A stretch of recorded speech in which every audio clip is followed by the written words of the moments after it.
আজ হচ্ছে 21শে সেপ্টেম্বর। আজকের মেজর পাজল ডুরো কার্ডগুলো কি কি চলুন দেখে দিই। আজকের প্রথম ফটো হচ্ছে 13 নাম্বার ফটোটি আমরা সিলেক্ট করে দিব। তারপর আমরা 2 নাম্বার ফটোটি সিলেক্ট করে দিব। তারপর আমরা 11 নাম্বার ফটোটি সিলেক্ট করে দিব। দেন 10 নাম্বার ফটো লাস্ট। এভাবে 10, 13, 2,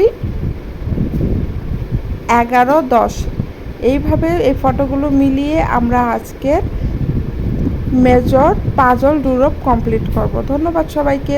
ভিডিওটি ভালো লাগলে সবাই লাইক, কমেন্ট, শেয়ার করে দিবেন এবং এরকম আরও ভিডিও পেতে চ্যানেলটিতে বেল আইকন অন করে রাখুন। ধন্যবাদ সবাইকে। বোতলে মুখ লাগাই দাও।